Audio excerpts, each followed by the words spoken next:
The short stories of Anton Chekhov. Story Enemies. About 10 o'clock of a dark September evening, the Zamitov doctor, Kirilov's only son, 6-year-old Andrei, died of diphtheria.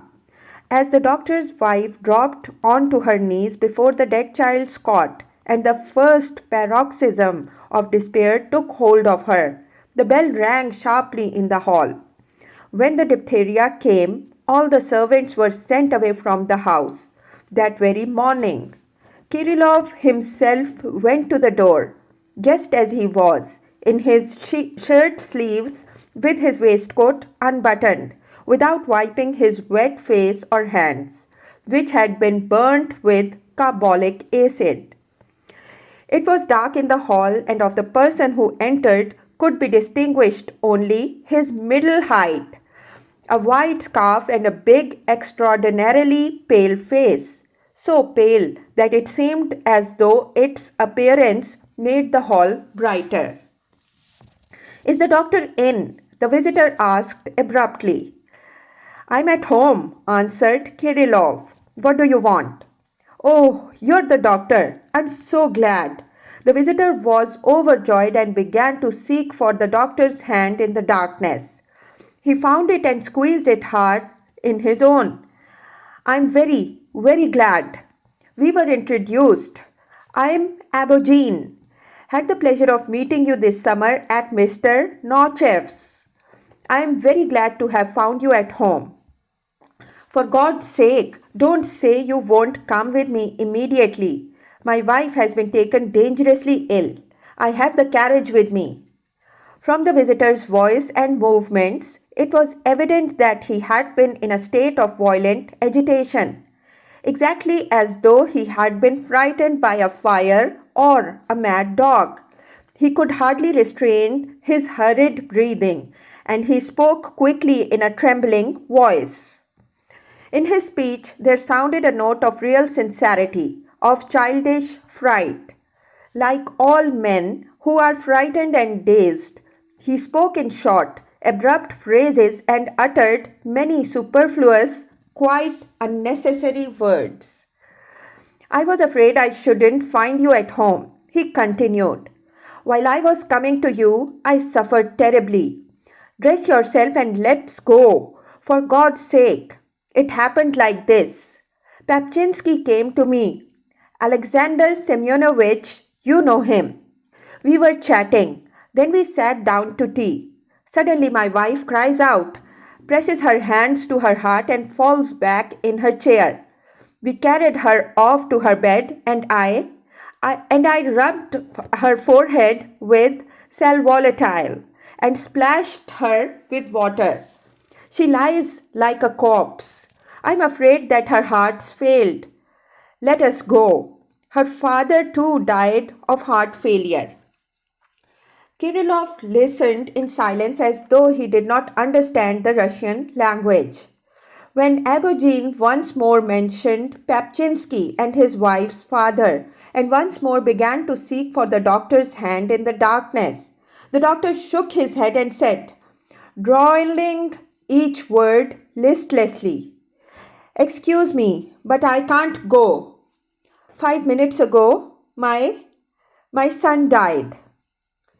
"Is that true?" Abogin whispered, stepping back. "My God, what an awful moment to come. It's a terribly fated day. Terribly. What a coincidence. And it might have been on purpose." Abogin took hold of the door handle and dropped his head in meditation. Evidently, he was hesitating, not knowing whether to go away or to ask the doctor once more. "Listen," he said eagerly, seizing Kirilov by the sleeve. "I fully understand your state. God knows I'm ashamed to try to hold your attention at such a moment. But what can I do? Think yourself.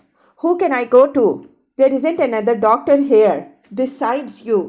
For heaven's sake, come. I'm not asking for myself.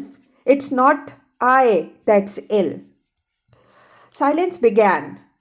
Kirilov turned his back to Abogin, stood still for a while, and slowly went out of the hall into the drawing room. To judge by his uncertain, machine-like movement and by the attentiveness with which he arranged the hanging shade on the unlighted lamp in the drawing room and consulted a thick book which lay on the table. At such a moment, he had neither purpose nor desire, nor did he think of anything, and probably had already forgotten that there was a stranger standing in the hall. The gloom and the quiet of the drawing room apparently increased his insanity. As he went from the drawing room to his study, he raised his right foot higher than he need, felt with his hands for the doorposts, and then one felt a certain perplexity in his whole figure, as though he had entered a strange house by chance or for the first time in his life, had got drunk, and now was giving himself up in bewilderment to the new sensation. A wide line of light stretched across the bookshelves on one wall of the study. This light, together with the heavy, stifling smell of carbolic acid and ether, came from the door ajar that led from the study into the bedroom. The doctor sank into a chair before the table for a while. He looked drowsily at the shining books, then rose and went into the bedroom. Here, in the bedroom, dead quiet reigned. Everything down to the last trifle spoke eloquently of the tempest undergone, of weariness, and everything rested. The candle which stood among a close crowd of phials, boxes and jars on the stool, and the big lamp on the chest of drawers brightly lit the room. On the bed, by the window, the boy lay, open-eyed, with a look of wonder on his face. He did not move, but it seemed that his open eyes became darker and darker every second and sank into his skull. Having laid her hands on his body and hid her face in the folds of the bedclothes, the mother now was on her knees before the bed. Like the boy, she did not move, but how much living movement was felt in the coil of her body and in her hands. She was pressing close to the bed with her whole being, with eager vehemence, as though she were afraid to violate the quiet and comfortable pose which she had found at last for her weary body. Blankets, cloths, basins, splashes on the floor, brushes and spoons scattered everywhere, a white bottle of lime water, the stifling heavy air itself, everything died away, and as it were, plunged into quietude. The doctor stopped by his wife, thrust his hands into his trouser pockets, and bending his head on one side, looked fixedly at his son. His face showed indifference. Only the drops which glistened on his beard revealed that he had been lately weeping. The repulsive terror of which we think when we speak of death was absent from the bedroom.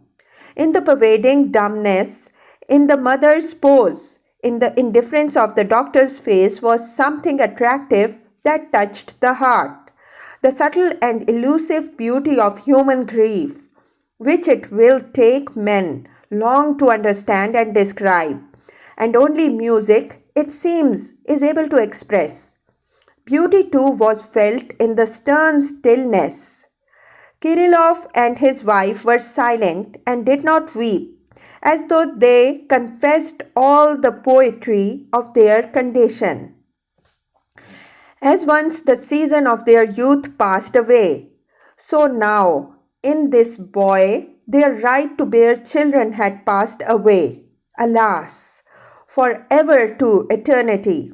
The doctor is 44 years old, already grey and looks like an old man. His faded sick wife is 35. Andrei was not merely the only son, but the last. In contrast to his wife, the doctor's nature belonged to those which feel the necessity of movement when their soul is in pain. After standing by his wife for about 5 minutes, he passed from the bedroom, lifting his right foot too high into a little room half filled with a big broad divan. From there he went to the kitchen. After wandering about the fireplace and the cook's bed, he stooped through a little door and came into the hall. Here he saw the white scarf and the pale face again. At last, sighed Abogin, seizing the door handle. Let us go, please. The doctor shuddered, glanced at him, and remembered. Listen, I've told you already that I can't go, he said, livening. What a strange idea. Doctor, I'm made of flesh and blood too. I fully understand your condition. I sympathize with you. Abogin said in an imploring voice, putting his hand to his scarf. But I'm not asking for myself. My wife is dying. If you had heard her cry, if you had seen her face, you would understand my insistence. My God, and I thought that you'd gone to dress yourself. The time is precious, doctor. Let us go, I beg of you. I can't come, Kirilov said after a pause, and stepped into his drawing room. Abogin followed him and seized him by the sleeve. You're in sorrow, I understand, but I'm not asking you to cure a toothache or to give expert evidence, but to save a human life. He went on imploring like a beggar. This life is more than any personal grief. I ask you for courage, for a brave deed in the name of humanity. Humanity cuts both ways, Kirilov said irritably. In the name of the same humanity, I ask you not to take me away. My God, what a strange idea. I can hardly stand on my feet and you frighten me with humanity. I am not fit for anything now. I won't go for anything. With whom shall I leave my wife? No, no. Kirilov flung out his open hands and drew back. And don't ask me, he continued, disturbed. I'm sorry. Under the laws, volume 13, I'm obliged to go, and you have the right to drag me by the neck. Well, drag me. But I'm not fit. I'm not even able to speak. Excuse me. It's quite unfair to speak to me in that tone, doctor, said Abogin again, taking the doctor by the sleeve. The 13th volume be damned. I have no right to do violence to your will. If you want to come. If you don't, then God be with you. But it's not to your will that I apply, but to your feelings. A young woman is dying. You say your son died just now. Who could understand my terror better than you? Abogin's voice trembled with agitation. His tremor and his tone were much more convincing than his words. Abogin was sincere, but it is remarkable that every phrase he used came out stilted, soulless, inopportunely florid, and as it were, insulted the atmosphere of the doctor's house and the woman who was dying.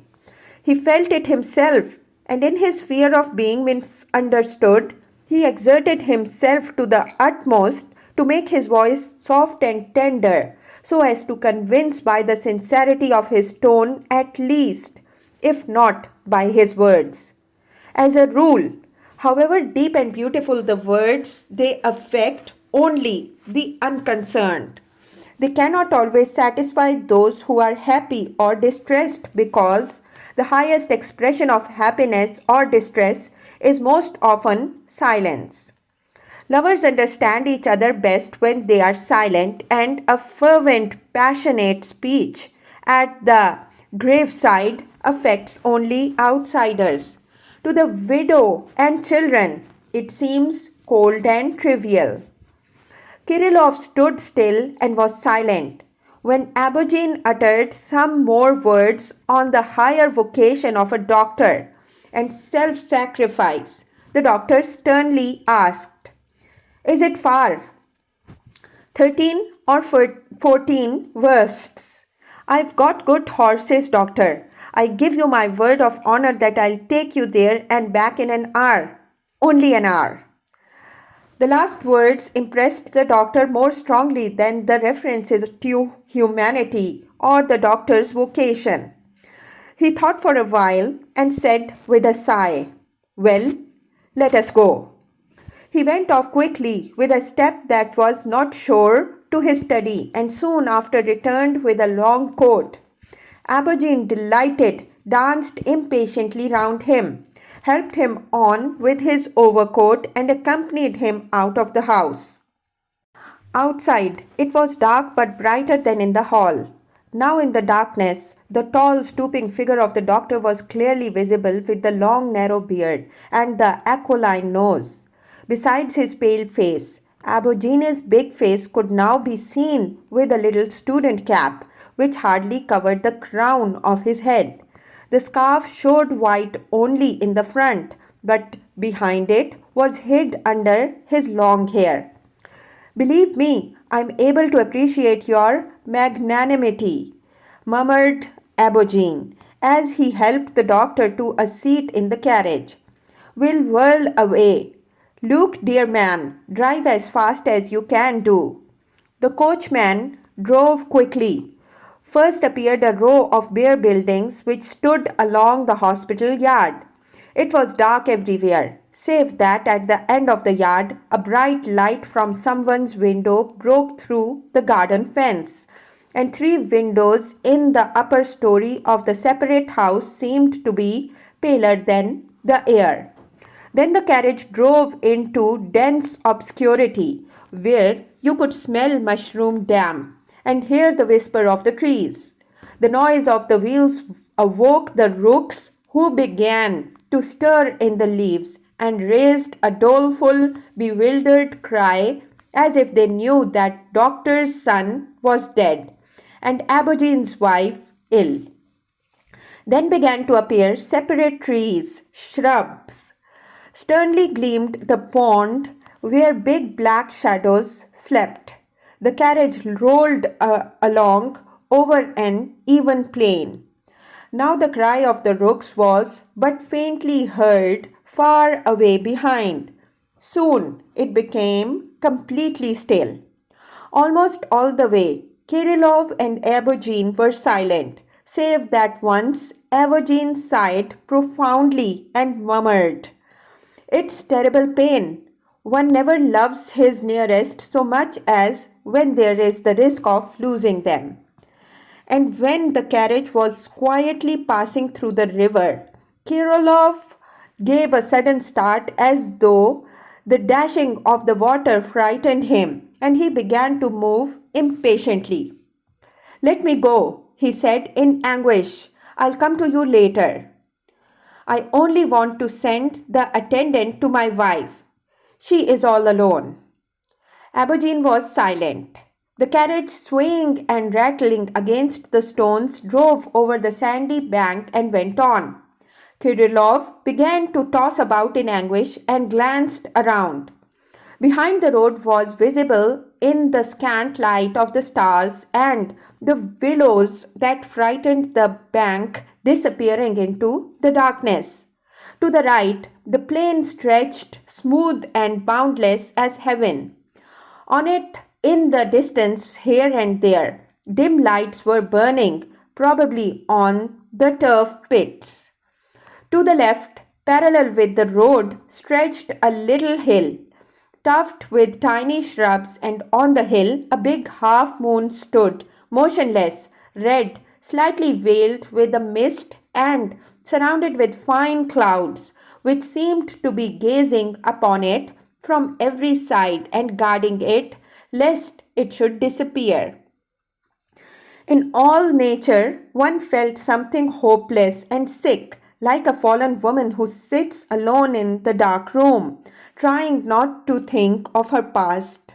The earth languished with reminiscence of spring and summer, and waited in apathy for ineluctable winter. Wherever one's glance turned, nature showed everywhere like a dark, cold, bottomless pit, whence neither Kirilov nor Abogin nor the red half moon could escape. The nearer the carriage approached the destination, the more impatient did Abogin become. He moved about, jumped up and stared over the driver's shoulder in front of him. And when at last the carriage drew up at the foot of the grand staircase, nicely covered with a striped linen awning, and he looked up at the lighted windows of the first floor, one could hear his breath trembling.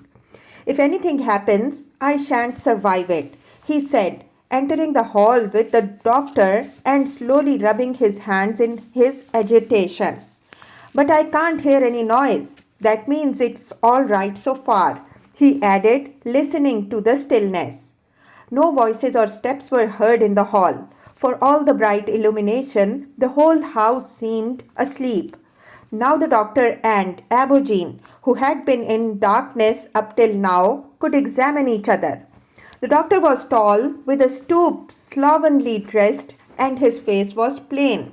There was something unpleasantly sharp, ungracious, and severe in his thick negro lips, his aquiline nose, and his faded, indifferent look.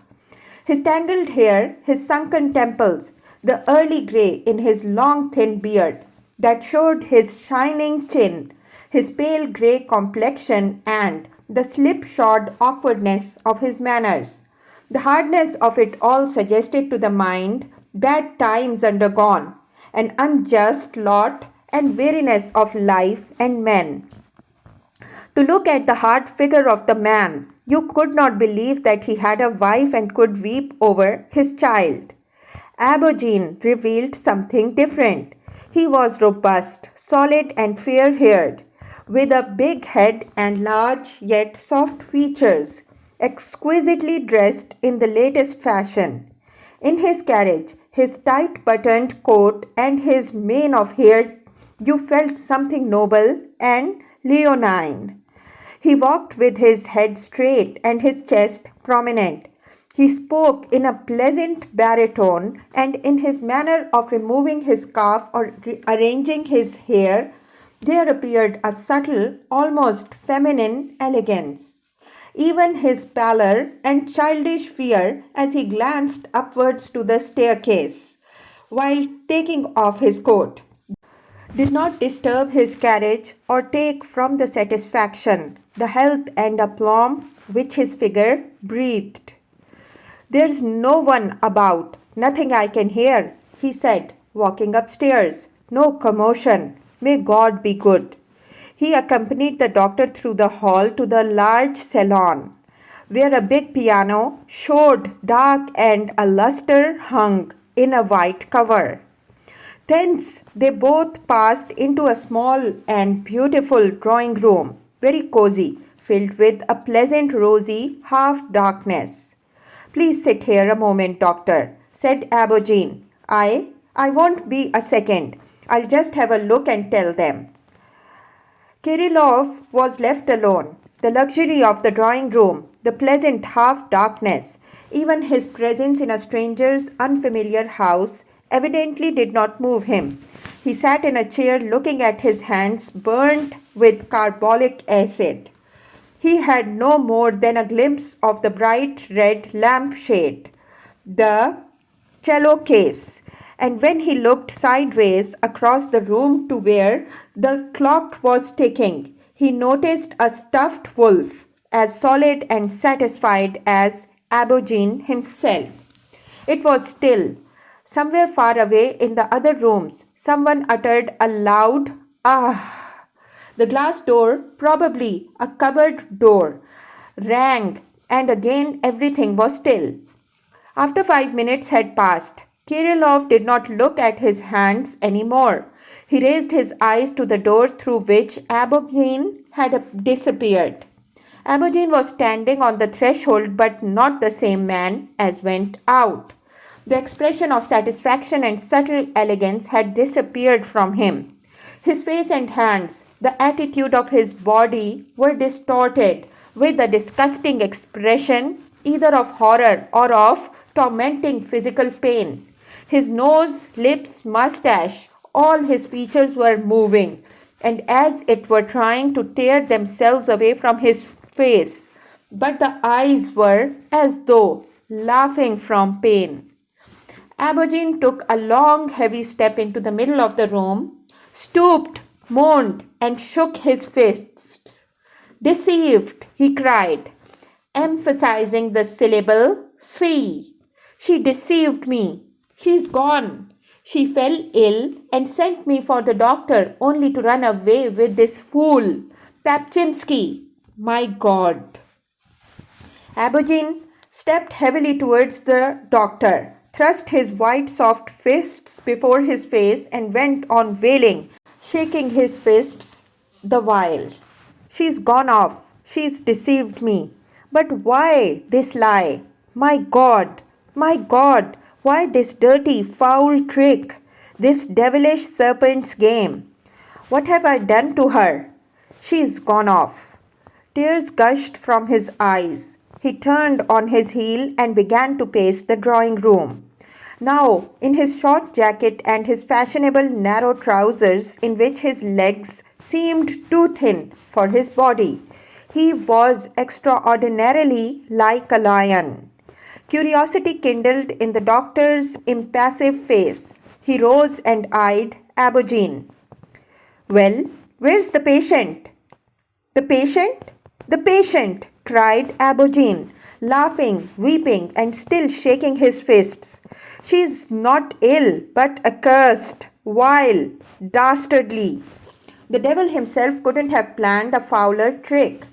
She sent me so that she could run away with a fool, an utter clown, an Alphonse. My God, far better she should have died. I'll not bear it. I shall not bear it. The doctor stood up straight. His eyes began to blink, filled with tears. His thin beard began to move with his jaw, right and left. What's this? He asked, looking curiously about. My child's dead. My wife's in anguish, alone in all the house. I can hardly stand on my feet. I haven't slept for 3 nights, and I'm made to play in a vulgar comedy, to play the part of a stage property. I don't understand it. Abogin opened one fist, flung a crumpled note on the floor, and trod on it, as upon an insect he wished to crush. Ah, I didn't see, didn't understand, he said through his set teeth, brandishing one fist around his head, while an expression as though someone had trod on a corn. I didn't notice how he came to see us every day. I didn't notice that he came in a carriage today. What was the carriage for? And I didn't see. Innocent. I don't understand, the doctor murmured. What's it all mean? It's jeering at a man, laughing at a man suffering. That's impossible. I've never seen it in my life before. With the dull bewilderment of a man who has just begun to understand that someone has bitterly offended him, the doctor shrugged his shoulders, waved his hands, and not knowing what to say or do, dropped exhausted into a chair. Well, she didn't love me anymore. She loved another man. Very well, but why the deceit? Why this foul treachery? Abogin spoke with tears in his voice. Why? Why? What have I done to you? Listen, doctor, he said passionately, approaching Kirilov. You were the unwilling witness of my misfortune, and I am not going to hide the truth from you. I swear I loved this woman. I loved her with devotion like a slave. I sacrificed everything for her. I broke with my family. I gave up the service and my music. I forgave her things I could not have forgiven my mother and sister. I never once gave her an angry look. I never gave her any cause. Why this lie then? I do not demand love, but why this abominable deceit? If you don't love any more, then speak out honestly. Above all, when you know what I feel about this matter. With tears in his eyes and trembling in all his bones, Abogin was pouring out his soul to the doctor. He spoke passionately, pressing both hands to his heart. He revealed all his family secrets without hesitation, as though he were glad that these secrets were being torn from his heart. Had he spoken thus for an hour or two and poured out all his soul, he would surely have been easier. Who can say whether, had the doctor listened and given him friendly sympathy, he would not, as so often happens, have been reconciled to his grief, unprotesting without turning to unprofitable follies. But it happened otherwise. While Abogin was speaking, the offended doctor changed countenance visibly. The indifference and amazement in his face gradually gave way to an expression of bitter outrage, indignation, and anger. His features became still sharper, harder, and more forbidding. When Abogin put before his eyes the photograph of his young wife with a pretty but dry, inexpressive face like a nun's, and asked if it were possible to look at that face and grant that it could express a lie, the doctor suddenly started away with flashing eyes and said coarsely, forging out each several word. Why do you tell me all this? I do not want to hear. I don't want to, he cried and banged his fist upon the table. I don't want your trivial vulgar secrets. To hell with them. You dare not tell me such trivialities. Or do you think I have not yet been insulted enough? That I am a lackey to whom you can give the last insult? Yes. Abogin drew back from Kirilov and stared at him in surprise. Why did you bring me here? The doctor went on, shaking his beard. You marry out of high spirits, get angry out of high spirits, and make a melodrama. But where do I come in? What have I got to do with your romances? Leave me alone. Get on with your noble grabbing. Parade your humane ideas. Play. The doctor gave a side glance at the cello case, the double bass, and the trombone.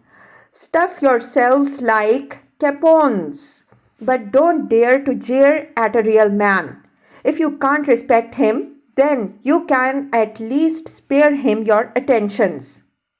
What does all this mean? Abogin asked, blushing.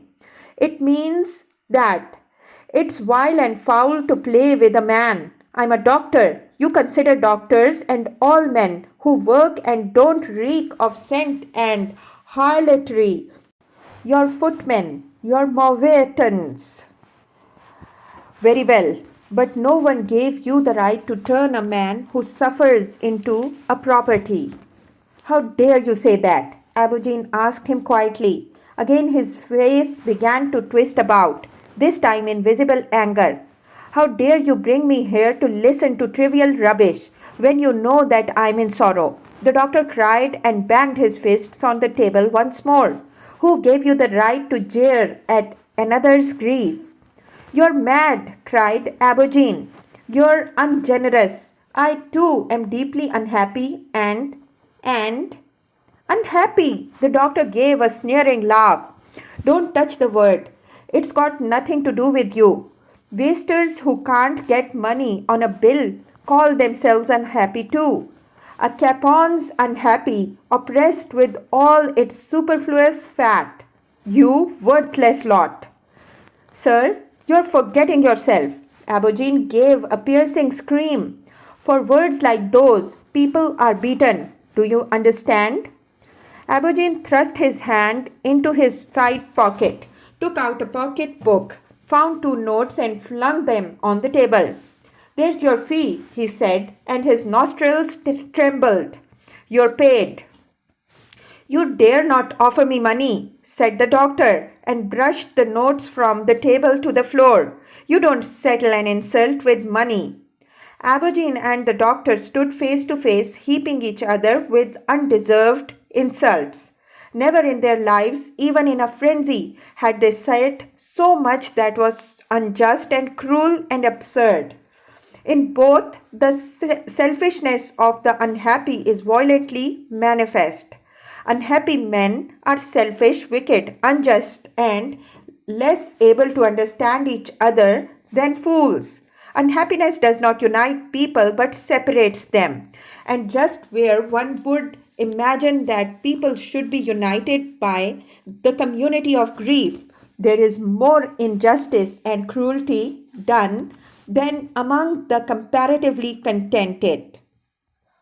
"Send me home, please," the doctor cried out of breath. Abogin rang the bell violently. Nobody came. He rang once more, then flung the bell angrily to the floor. It struck dully on the carpet and gave out a mournful sound like a death moan.